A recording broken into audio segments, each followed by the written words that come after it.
In today's episode of Editing Breakdown, we're going to be analysing the editing style of Paris-based YouTuber and filmmaker Nathaniel Drew.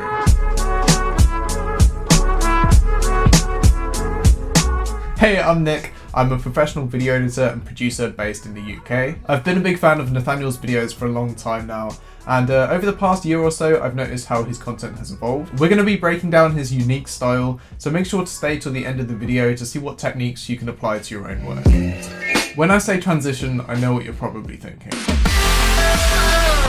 But I would say these are closest to effects that assist a transition rather than the transition itself. The goal of a transition is to move between 2 points in a way that smoothly connects them and pads out a jarring shift in tonal content. So when I show you this clip, on the surface it looks like a simple cut to the title card. Further ado. But it doesn't feel that way, so let's break it down. Our point A in this transition is calm and peaceful and a distinct section of dialogue, whereas our point B is fast-paced, exciting, and the start of a new bit of the script. Let's look at that again, but without the transition. An opportunity to pause and reflect. Part 1. Shadow work. It's jarring and it doesn't feel right, so let's figure out how Nathaniel moves from point A to point B. Visually, we start with a man on a motorcycle, and the movement in this shot starts off slowly, which matches what was before it. And the movement becomes faster towards the end of the clip, creating a natural, gradual change in energy. This movement is continued onto the title card, where we have a blurred animated pan transitioning to the text. To accompany this, we have music and diegetic audio that's doing the same thing. The music builds and gets faster, and we have audio of a motorcycle that is faded to get louder towards the end of the clip and slowly break the serenity. Bring this all together, we have a visual and audible transition that flows well. If you're enjoying this video so far, then remember to hit the like button, as it helps YouTube know that you're interested in video editing videos, and it also helps my videos reach more people. Nathaniel uses texture a lot, and it's for good reason. Firstly, it's aesthetically pleasing, and then secondly, it's different. Creating films for YouTube is a game of attention. Every part of editing is about keeping the attention of the audience. Keeping people's attention is crucial in using video to spread your message, and texture is an added layer to keep you interested. You can use the same technique to give your video more edge.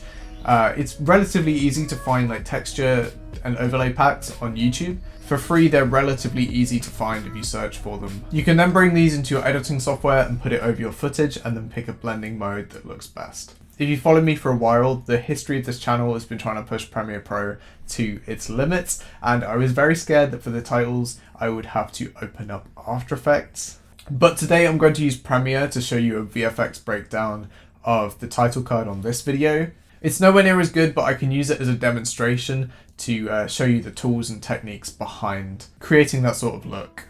Okay, so here's what I started off with. I have this old brown vintage parchment paper .jpeg that I found online. It's pretty easy to find something like this. I found these ink splatter overlays on YouTube. So for example, with this one, I changed the scale and put it in this corner so it goes out.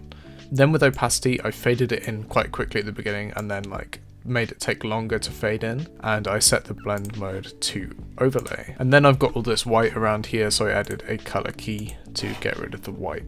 And as you can see, it kind of blends itself into the background.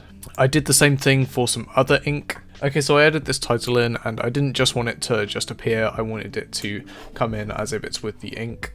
So what I did, in my ink overlays, I found this one, and I kind of put it over where the title is going to be. Then I added a luma key, so only the white was showing. Then on the title, I added a track matte key, and now as you can see, the title comes in where the ink was.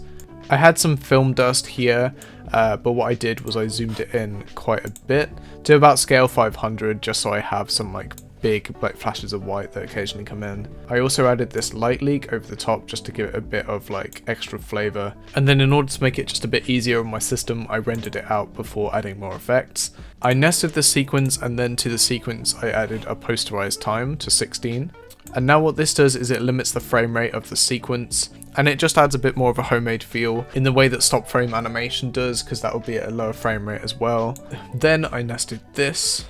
What I did is I added this warp stabilizer to a piece of footage I had, and then I copied and pasted the stabilizer after it finished analyzing onto the sequence. So it transferred the camera shake that was on that clip onto the sequence, and that's a kind of workaround for getting, and if you want more shake, you want to drag the smoothness up, and if you want less shake, you want to drag it down, because it's kind of reversed now that you've put it onto something that is still. And then finally, I added another ink effect, and on that ink effect I put a luma key so that the background would show through. Now if we go back to the sequence, I put a track matte effect that relates to the ink here, so as you can see we have this nice like ink transition to the video.